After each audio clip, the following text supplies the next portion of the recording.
नमस्कार, मैं डॉक्टर विश्राम मीना,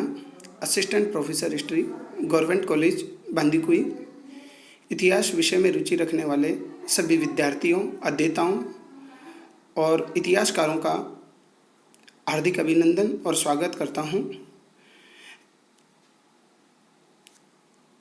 प्रिय विद्यार्थियों, जैसा कि आपको विदित है कि इतिहास की जानकारी के स्रोत नामक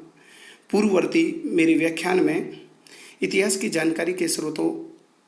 या इतिहास की जानकारी प्राप्त करने के लिए किन माध्यमों की आवश्यकता होती है या वो कौन से टूल्स है जिसके द्वारा हम किसी घटना, तथ्य या ऐतिहासिक कथानक के बारे में प्रमाणिक या वैधतापूर्ण जानकारी प्राप्त कर सकते हैं, इसके बारे में मेरी पूर्ववर्ती व्याख्यान में एक संक्षिप्त परिचय देने का प्रयास किया गया था। उसी इतिहास की जानकारी के स्रोत नामक विषय बिंदु को इस व्याख्यान के अंतर्गत आगे बढ़ाने के एक क्रम है वो जारी रहेगा। जैसा कि विद्यार्थियों और इतिहास में रुचि रखने वाले अध्येताओं आपको मालूम है कि इतिहास की जानकारी के स्रोत के लिए या किसी घटना की प्रमाणिक जानकारी के लिए या किसी ऐतिहासिक कथानक के विवरण के लिए हमारे पास जो प्रमाणिक जानकारी या वैधता प्राप्त होती है वो मुख्यतः तीन स्रोत या तीन टूल्स के माध्यम से प्राप्त होती है, जिन्हें हम भौतिक अवशेष के नाम से जानते हैं। दूसरा है साहित्यिक स्रोत और तीसरा है युगीन व्यक्ति या समकालीन व्यक्ति का घटना या तथ्य के बारे में विवरण। भौतिक अवशेष और पुरातात्विक स्रोत नामक इतिहास की जानकारी के स्रोत नामक प्रथम बिंदु से हम अपनी बात है वो प्रारंभ करते हैं। भौतिक अवशेष या पुरातात्विक स्रोत का मैं आपको संक्षिप्त परिचय दे दूं। इससे पूर्ववर्ती व्याख्यान में मैंने इस पर विस्तार से बात की थी, लेकिन इस व्याख्यान के दौरान हम भौतिक अवशेष और पुरातात्विक स्रोत के अंतर्गत किन किन माध्यमों को शामिल करते हैं या भौतिक अवशेष या पुरातात्विक स्रोत से इतिहास की जानकारी या किसी ऐतिहासिक घटना, तथ्य या ऐतिहासिक विवरण है उसकी जानकारी हम किस तरह से प्राप्त कर सकते हैं और उसको कितनी वैधता हासिल होती है या उसके पीछे कि सत्यता कितनी छिपी हुई होती है। क्या इतिहासकार का मंतव्य, क्या इतिहासकार का दृष्टिकोण भी पुरातात्विक स्रोतों में फेरबदल या परिवर्तन करने की मंशा रखता है। इन सब बातों का अवलोकन और विश्लेषण करने का प्रयास हम इस विषय बिंदु के साथ कर रहे हैं। तो हम अपनी बात को आगे बढ़ाते हुए सबसे पहले इतिहास की जानकारी के स्रोत कि जैसा कि मैं आपको बता रहा हूं कि इतिहास की जानकारी के स्रोत या इतिहास की जानकारी प्राप्त करने के लिए तीन माध्यम हैं। ये भौतिक अवशेष, दूसरा साहित्यिक स्रोत और तीसरा है युगीन व्यक्ति या समकालीन व्यक्ति का घटना या तथ्य के बारे में विवरण। तो हम इतिहास की जानकारी के स्रोत के प्रथम स्रोत से अपनी बात प्रारंभ करते हैं। प्रथम स्रोत को हम भौतिक अवशेष या पुरातात्विक स्रोत के नाम से जानते हैं। भौतिक अवशेष का मतलब उन सभी वस्तुओं से है जिन्हें हम छू सकते हैं, जिन्हें हम देख सकते हैं या जिसमें फेरबदल या परिवर्तन की गुंजाइश नहीं होती, एक तथ्य के स्तर पर, एक घटना के स्तर पर या सत्यता के स्तर पर। भौतिक अवशेष या पुरातात्विक स्रोत है ये व्यक्ति के द्वारा रोजमर्रा के जीवन में उपयोग की गई ही सामग्री है, उससे इसका आशय निकाला जाता है। ये रोजमर्रा की सामग्री या तो उसके आवासीय कोई भवन हो सकता है या सार्वजनिक उद्देश्यों के लिए निर्मित की गई कोई इमारत हो सकती है या उसके परिवहन के लिए इस्तेमाल की गई कोई सड़क हो सकती है या जल संचय के लिए बनाई गई कोई बावड़ी, कुएं या इस तरह के अन्य कोई माध्यम हो सकते हैं। तो भौतिक अवशेष और पुरातात्विक स्रोत के अगर हम उप स्रोतों में इसका विभाजन या वर्गीकरण करने का प्रयास करें तो भौतिक अवशेष या पुरातात्विक स्रोतों के अंतर्गत हम मुख्यतः, जैसा कि आप स्क्रीन पर देख पा रहे हैं, कि 6 उप स्रोतों को शामिल करते हैं। इसमें प्रथम है पुरातात्विक स्रोत के अंतर्गत जिसे हम शामिल करते हैं या भौतिक अवशेष के अंतर्गत जिन्हें हम शामिल करते हैं वो है स्मारक। यहाँ पर स्मारक का जैसे कि तात्पर्य है कि विभिन्न प्रकार की आवासीय संरचनाएं या वे सार्वजनिक उद्देश्यों के लिए बनाई गई इमारतें या एक स्थान से दूसरे स्थान पर जाने के लिए निर्मित किए गए जैसे रोड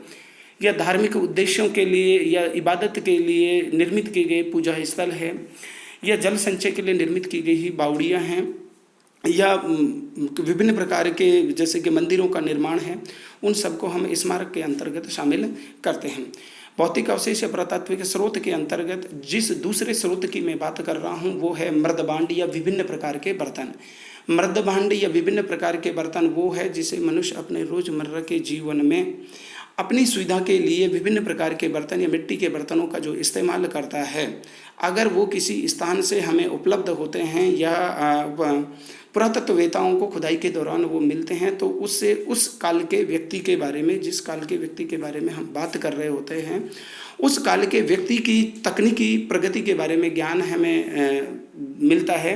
या वो किस प्रकार के बर्तन बनाने की कला में सिद्धहस्त था, या इन बर्तनों का किन कामों में इस्तेमाल करता था, या उस व्यक्ति के जीवन का स्तर कैसा था। मर्दबांड और विभिन्न प्रकार के बर्तनों से इस बातों की रूपरेखा है वो खींची जाती है। तीसरी हम बातें करते हैं इसके अंतर्गत अभिलेख। अभिलेख एक तरह से एक लिखित सामग्री होती है, और अभिलेख लिखने का उद्देश्य अमूमन ये होता है कि जो आगामी जो पीढ़ियाँ है उनको उस अभिलेख का मतलब एक लिखी हुई पट्टिका होती है। वो अभिलेख या तो किसी मंदिर की दीवारों पर या स्मारक की दीवारों पर लिखे जा सकते हैं, धातु की चादरों पर लिखे हुए हो सकते हैं, या कहीं भी परिवहन के मार्गों पर बड़े बड़े जैसे कि साइन बोर्ड है वो लगाए जा सकते हैं। जैसा कि आज हम देख पाते हैं कि आप जैसे ही किसी राजकीय महाविद्यालय में प्रवेश करते हैं, तो राजकीय महाविद्यालय में प्रवेश करते समय आपको एक बड़ा सा बोर्ड लगा हुआ होता है जिसमें लिखा होता है कि राजकीय महाविद्यालय बांदीकुई, राजकीय महाविद्यालय दौसा या राजकीय महाविद्यालय जयपुर। ये केवल उन जैसे कि आगंतुकों को और विद्यार्थियों को या विद्यार्थियों के परिजनों को सूचना देने के लिए, क्योंकि आपको हर कोई महाविद्यालय की यही महाविद्यालय ये बताने के लिए तो वहाँ कोई उपलब्ध नहीं रहेगा, लेकिन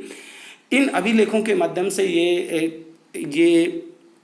आशा की जाती है, इस तरह की आकांक्षा रहती है कि उसको पट्टिका को पढ़ने के बाद में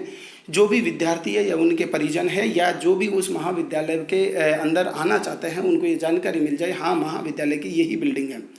या अभिलेखों को हम जैसे आपने कभी रोड पर आप यात्रा कर रहे हैं तो आप देखेंगे कि जगह जगह आपको,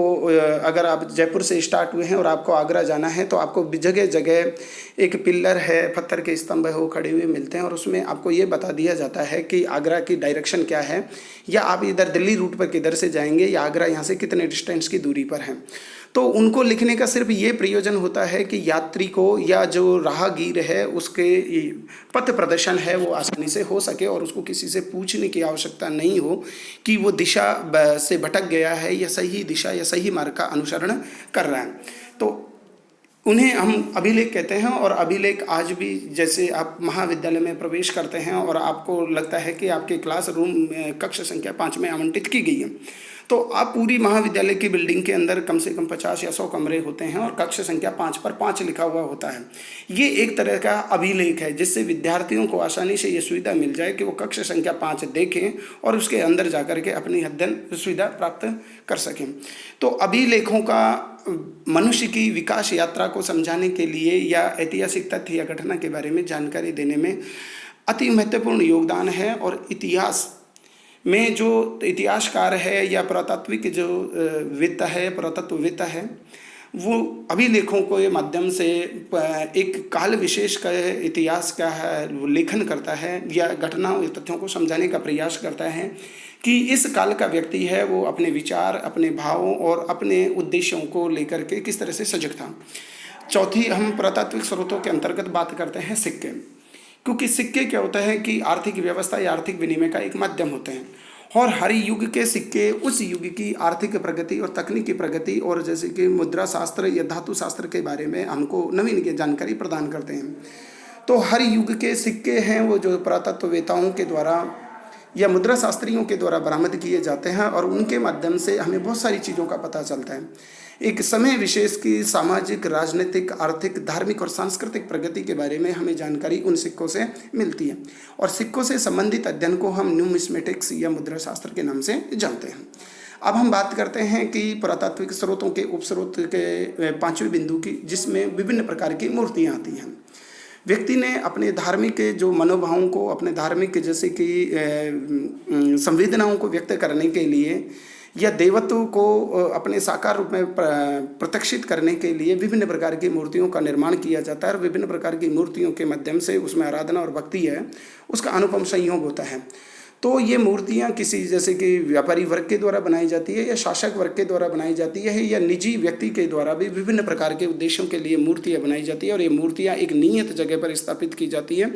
ताकि वहाँ पर वो अपने धार्मिक उद्देश्यों को या धार्मिक इतिव्रतों की पूर्ति कर सकें। हम बिंदु संख्या 6 के अंतर्गत अन्य भौतिक वस्तुओं को शामिल करते हैं। अन्य भौतिक वस्तुओं से तात्पर्य उस मनुष्य के द्वारा, जिस मनुष्य की हम बातें कर रहे हैं, जिस समय विशेष की हम बातें कर रहे हैं, उस समय विशेष में मनुष्य के द्वारा अन्य कौन सी वस्तुएं हैं जिनका उसने इस्तेमाल किया, और वो इस्तेमाल करने के बाद में वो किसी टीले के नीचे वो दबकर रह गई, वो अवशेष के रूप में हमको बरामद हो गई। तो ये भौतिक वस्तुएं हैं उस मनुष्य की सामाजिक, आर्थिक, सांस्कृतिक, राजनीतिक और की प्रगति है उसको बयां करती है। और पुरातत्ववेत्ता इन 6 स्रोतों के माध्यम से अपनी इतिहास की सामग्री है उसको जुटाने का प्रयास करता है, किसी घटना और तथ्य के बारे में दृष्टिपात करता है। लेकिन भौतिक अवशेष या पुरातात्विक स्रोत अपने आप में, मैंने जैसे पहले भी पूर्ववर्ती व्याख्यान में कहा कि ये मूक होते हैं, ये स्वयं अपने बारे में बयान नहीं करते। ये संबंधित पुरातत्ववेत्ता या इतिहासकार की दृष्टिकोण या उसके समग्रता पर निर्भर करता है कि इन पुरातात्विक स्रोतों के आधार पर वो इतिहास की घटना का या किसी तथ्य का या ऐतिहासिक कथानक का विवरण किस प्रकार से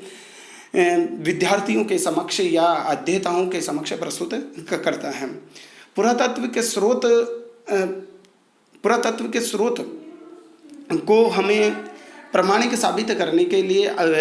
इतिहास की जानकारी के अन्य स्रोतों का भी सहारा लेने की आवश्यकता होती है, जिसमें हम कहते हैं साहित्यिक स्रोत। ये युगीन व्यक्ति और समकालीन व्यक्ति का विवरण भी अगर पुरातात्विक स्रोत के आधार पर कही गई इतिहासकार की बातों की वैधता को साबित करता है, तो हम ये कह सकते हैं कि अमुक घटना या तथ्य है उसमें सत्यता की काफ़ी हद तक गुंजाइश बनी रहती है। पुरातात्विक स्रोत का विश्लेषण करने के लिए हमको एक अंतर अनुशासनात्मक दृष्टिकोण को अपनाने की आवश्यकता है। और अंतर अनुशासनात्मक दृष्टिकोण का मतलब, अगर कोई किसी जगह हमें जानवर की हड्डी मिली है या मनुष्य की हड्डी हमें बरामद हुई है, तो हमें उसके अंदर हमें फिजिक्स यानी भौतिक शास्त्र या रसायन शास्त्र या वनस्पति शास्त्र या जीव विज्ञान शास्त्र जैसी विज्ञान की शाखाओं के अध्येताओं के साथ या विद्वानों के साथ या उन विज्ञान की शाखाओं के इस विषय में प्रवीणता प्राप्त लोगों के माध्यम से एक जानकारी प्राप्त करके उसको अपनी विषय वस्तु में शामिल करने का प्रयास करना होगा। अगर राजनीति शास्त्र से संबंधित या राजनीति के सिद्धांत से संबंधित हमें कोई पुरातात्विक स्रोत उपलब्ध होता है, तो राजनीति शास्त्रियों के माध्यम से एक इतिहासकार का यह दायित्व बनता है कि राजनीति शास्त्रियों की भी मदद इसमें ली जाए। या आपको जैसे कोई नरकंकाल बरामद होता है तो उसमें एंथ्रोपोलॉजिस्ट की मदद है वो ली जाए। तो मेरा कहने का तात्पर्य यह है कि पुरातात्विक स्रोत और इतिहासकार या पुरातत्ववेत्ता जो किसी घटना या तथ्य के बारे में विवरण प्रस्तुत करता है, वो अपने आप में केवल एक निरपेक्ष दृष्टिकोण के माध्यम से किसी घटना या तथ्य का सही विवरण प्रस्तुत नहीं कर सकता है। इसके लिए उसको इंटरडिसिप्लिनरी अप्रोच या इंटरडिसिप्लिनरी पर्सनैलिटी इंडिविजुअल का सहारा लेने की आवश्यकता है। तभी वो किसी घटना या तथ्य है उसके विवरण के साथ या उसके विश्लेषण के साथ एक सही मायने में वो न्याय कर पाएगा। तो इसी के साथ मैं समझता हूँ कि भौतिक अवशेष और पुरातात्विक स्रोत है, उसमें इतिहास की जानकारी है वो कैसे प्राप्त करें, किसी घटना तथ्य के बारे में हम चीज़ों को किस तरह से देखें, यह उसमें कही गई पाठ्यक्रम की पुस्तकों में कि पुरातात्विक स्रोतों के आधार पर। जैसे मैं आपको एक सिंपल सा उदाहरण देकर के बताता हूँ कि आज समूचा जो पाषाण युग है या हड़प्पा सभ्यता है वो पूरी तरह से पुरातात्विक स्रोतों पर आधारित है। उसके बारे में हमारे पास जो भी जानकारी उपलब्ध हुई है वो मात्र पुरातात्विक स्रोतों के आधार पर है। चूँकि हड़प्पा सभ्यता में लिपि का आविष्कार हो गया था, मनुष्य लिखता था, पढ़ता था, लेकिन उसकी लिखावट और उसकी पढ़ाई को आज तक अपन नहीं समझ सके। तो जिस दिन उसकी लिखाई और लिखावट है या उसकी पढ़ाई को अगर हम जिस दिन समझ गए, उसमें जो प्रतीकात्मक लिपि का प्रयोग हुआ है उसके आशय को हम समझ गए, तो हो सकता है कि पुरातात्विक स्रोतों के आधार पर हड़प्पा सभ्यता के बारे में अद्यतन जो हमारे पास जानकारी है वो गलत साबित हो जाए। तो अभी हड़प्पा सभ्यता के बारे में हमारे पास जो जानकारी है उसे हम पूरी तरह से सत्य नहीं मान सकते, वो केवल पुरातात्विक स्रोतों पर आधारित है। और पुरातात्विक स्रोत की वैधता या उसको प्रमाणिक साबित करने के लिए या उसको ऑथेंटिसिटी देने के लिए अन्य दो माध्यमों की आवश्यकता होती है, और वो दोनों ही माध्यम आज हमारे पास त्रोहित हैं या उनको हम पढ़ नहीं पाए हैं, उनको समझ नहीं पाए हैं, और इस दिशा में लगातार हमारा प्रयास जारी है। तो मेरे कहने का आशय ये है कि पुरातत्व के जैसे कि स्रोत है वो इतिहास की जानकारी के लिए, किसी घटना या तथ्य की जानकारी में महत्वपूर्ण भूमिका है वो अदा करते हैं, लेकिन ये अपने आप में साहित्यिक स्रोत युगीन व्यक्ति या समकालीन व्यक्ति या घटना और तथ्य के बारे में विवरण के साथ पूरक हैं, अपने आप में ये निरपेक्ष नहीं है। ये इतिहास की जानकारी के अन्य दो स्रोतों के सापेक्ष है। धन्यवाद।